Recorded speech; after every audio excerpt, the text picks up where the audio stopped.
மேஷ ராசி நபர்களுக்கு இந்த வார பலன். மேஷத்தை பொறுத்த வரைக்கும் ராசியை செவ்வாய் பார்க்கறது ஒரு நல்ல விஷயம்.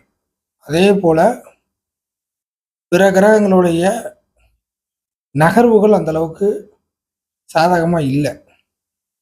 அப்போ என்ன மாதிரியான விஷயங்கள்ல நீங்கள் ஹேண்டில் பண்ணணும்னாக்கா, உங்கள் வேலையை மட்டும் நீங்கள் பார்க்கக்கூடிய அமைப்புகளில் செயல்பாடுகளை வச்சுக்கிட்டா நல்லது. உங்களுக்கான ஒர்க்கு, உங்களுக்கான விருப்பம், உங்களால் முடிஞ்சது, உங்களுக்கு தெரிஞ்சது, இந்த மாதிரியான விஷயங்கள். ஆக உங்களுடைய விஷயங்களை உங்களுடைய லெவலுக்கு ஏற்ப, வயசுக்கு ஏற்ப அதை மட்டும் இந்த வார கணக்கில் உங்களுக்கு தெரிஞ்ச விஷயங்களை மட்டும் பார்த்துக்கிறது நல்லது. அதை விட்டுட்டு அடுத்தவங்க விஷயம், அடுத்தவங்க வேலை, அடுத்தவங்களுக்கான ஒரு பரிதாபம், மனிதாபிமானம், அடுத்தவங்களுக்கு வக்காலத்து, அடுத்தவங்க விஷயத்தில் தலையிடுறது, அடுத்தவங்களுடைய பலகீனத்துக்காக உங்களுடைய பலத்தை இழக்கிறது, அடுத்தவங்களுக்கு சப்போர்ட் பண்ணுறது, அடுத்தவங்களுக்காக நீங்கள் போய் முன்னாடி நின்று 4 பிரச்சனையை ஹேண்டில் பண்ணுறது, இந்த மாதிரி எக்ஸ்ட்ரா விஷயங்கள், எக்ஸ்ட்ரா ஜாமீன், இந்த மாதிரி விஷயங்கள்லாம் கை கொடுக்காது, எடுபடாது, ஒன்றும் அந்தளவுக்கு பிரயோஜனம் இருக்காது. அதுக்கப்புறம் நீங்களே ஒரு சில விஷயங்களில் கொஞ்சம் வருத்தப்படுற மாதிரி வந்துடும்.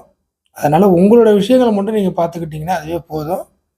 அடுத்தவங்களோட விஷயத்தில் போய் அந்தளவுக்கு இந்த ஒரு விஷயத்துலையும் தலையீடு தேவையில்லை. அதாவது பின்னாடியே ஒரு பிரச்சனைகள் வரப்போகுதுங்கிறது இப்போதைக்கு உங்களுக்கு தெரியாது. இதனால உங்களுடைய சுயத்தன்மை கூட பாதிக்கப்படும். நல்லா புரியுதுங்களா? உங்களுக்குன்னு ஒரு நேம் இருக்கு இல்லையா? இந்த நேம் அடுத்தவங்க விஷயத்தில் தலையிடுவதனால் இந்த நேரத்தில், இந்த காலக்கணக்கில் உங்களுடைய பேர் கெட்டு போகிறதுக்கு வாய்ப்புகள் இருக்கு. இது பின்னாளில் சில பிளாக் மார்க்குக்கு வாய்ப்புகள் இருக்கு. இது வேலை செய்கிற இடத்துல மட்டும் கிடையாது.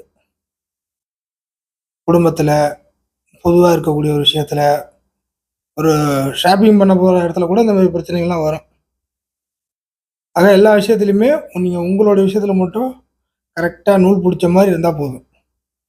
உங்களுக்கு உள்ள நல்லது கெட்டது, வரவு செலவு, இந்த மாதிரி விஷயங்கள்ல அதை விட்டுட்டு பெருசாக போய் 3வது மனுஷனுக்காக உரிமைக்காக நிற்கிறேன், நம்பிட்டாங்க, நம்மளதுக்காக நான் என் உயிரை இழக்கிறேன், வாக்கு கொடுத்துட்டேன், இந்த மாதிரி விஷயங்கள்லாம் இந்த காலகட்டத்தில் ஈடுபடாது.